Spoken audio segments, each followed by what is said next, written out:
بسم اللہ الرحمن الرحیم۔ حافظ محمد بلال صاحب ریل بازار کے، یہ ان کا سوال اتوار کے سوال جواب میں آیا تھا۔ میں نے وعدہ کیا تھا کہ اس پر انشاءاللہ مستقل جواب دیں گے۔ ان کا سوال تھا کہ کفن میں خوشبو لگانا کیسا ہے۔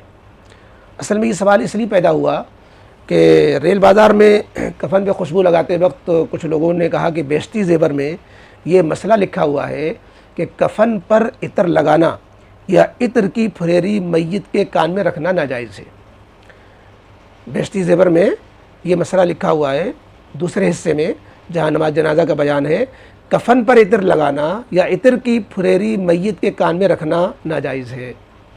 تو اس پر جو ہے بڑی شد و مت کے ساتھ وہ جنہوں نے یہ مسئلہ پڑھا، بیشتی زیور میں دیکھا، تو وہ اس کو منع کر رہے ہیں کہ بھائی بیشتی زیور میں نہ جاؤ۔ بیشتی زیور معتبر کتاب ہے، اس میں حوالے کے ساتھ جو اختری بیشتی زیور، اس میں نیچے حوالے بھی ہیں۔ تو جی ہاں، میں نے بھی مسئلہ بیشتی زیور میں دیکھا تو واقعی وہاں پر یہ مسئلہ لکھا ہوا ہے، اور جبکہ عام فقہا نے کفن میں خوشبو لگانے کو مستحب لکھا ہے، مستحسن لکھا ہے، جائز لکھا ہے۔ تو اب سوال ہی پیدا ہوتا ہے کہ جب عام فقہا، دارالعلوم دیوبند کا بھی فتویٰ یہی ہے، آپ کسی بھی جگہ سے فتویٰ منگائیں گے، دارالعلوم دیوبند کا فتویٰ آپ کو ہم ایک نظر سنا دیتے ہیں۔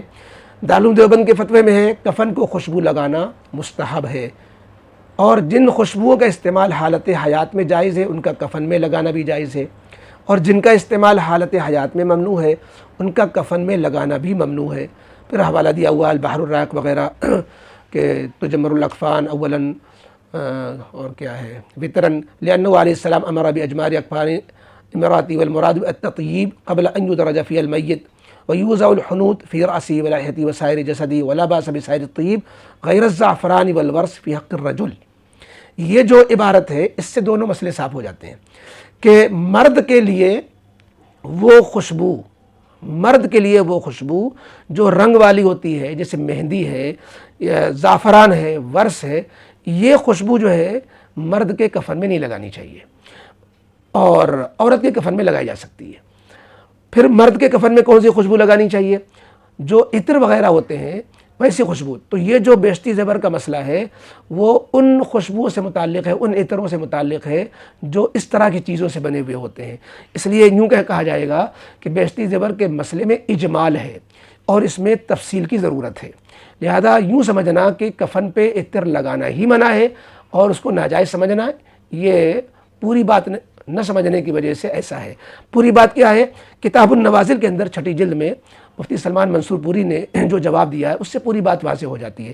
ہم اس کو پڑھ دیتے ہیں۔ لکھتے ہیں میت کے کفن پر خوشبو لگانا فی نفسی مستحسن ہے، البتہ ایسی خوشبو جس کا رنگ ظاہر ہو، مثلا زعفران وغیرہ، اس کو کفن پر لگانے سے منع کیا گیا ہے۔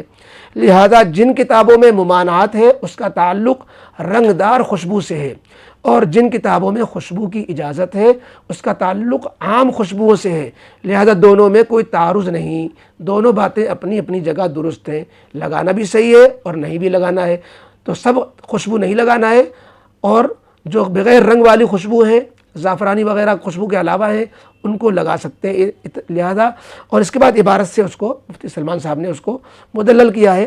عربی عبارتوں کی یہاں پر آپ کے سامنے پیش کرنے کی ضرورت نہیں ہے، وہ اہل علم کے لیے ہے جو البحر الرائق میں ہے، در مختار وغیرہ میں ہے۔